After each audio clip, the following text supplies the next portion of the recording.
The Aberdeen City Region has been at the heart of the global energy industry for decades and is determined to lead from the front as the sector embraces future opportunities. Forward planning and innovation will be crucial, along with a long-term commitment to billions of pounds of investment in vital infrastructure projects. Paul Brennan went to find out more.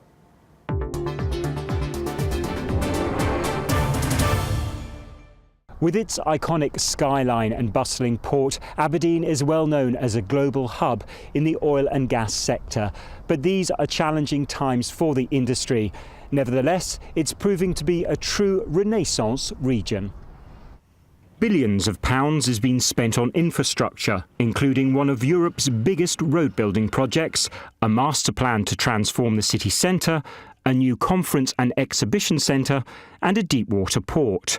Just part of an ambitious plan to ensure the Aberdeen City Region remains a world leader in oil and gas. Over the last 4 decades, we've built up a great deal of expertise and technology.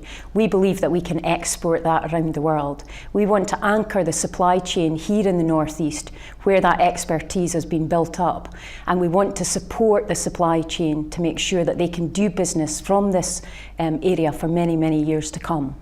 Just a few miles outside of Aberdeen lies West Hill, a kind of Silicon Valley of the oil and gas world, and home to a cluster of subsea businesses.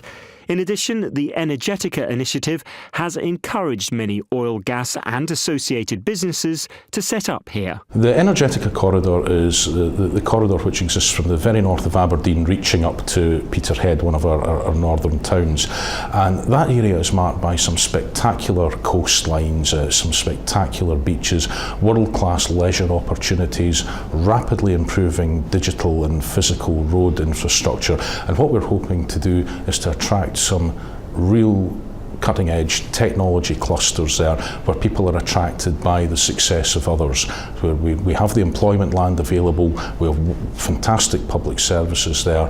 It's a great place to live, to invest, to raise your family, and we're hoping that that can become the next area of growth in the region. With up to 20 billion barrels of oil equivalent still held in the North Sea, the industry remains a key part of Aberdeen's future. In reaction to the downturn in oil prices, sharp focus has been placed on collaboration and development of new technologies, which have driven a 45% reduction in operating costs. Looking to the future, a multi-million-pound oil and gas technology centre will help to anchor the supply chain in the region, based on the subsea technologies, mature field management and decommissioning expertise that exist here. Even though the North Sea is a very mature basin, our supply chain don't have as much of the export market as you would assume globally. So we want to increase that and bring in ultimately probably multiple billions of additional value to the northeast of Scotland. And that's all related to high value jobs, high value skills and increased capability.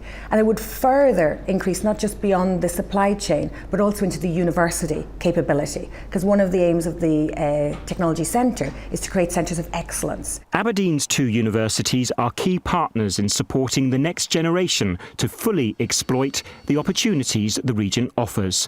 Engineers of the future at Robert Gordon University use state-of-the-art technology to learn, understand and explore the oil and gas industry.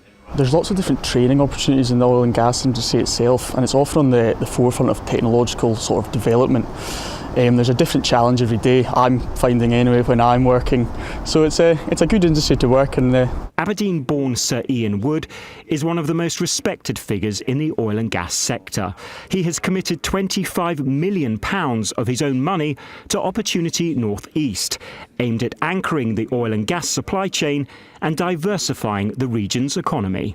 Key objectives: maximising the offshore oil and gas opportunity for the north east of Scotland in the meantime, looking at ways to keep the oil and gas industry here post the North Sea, and actually that's now looking a lot more hopeful than it was.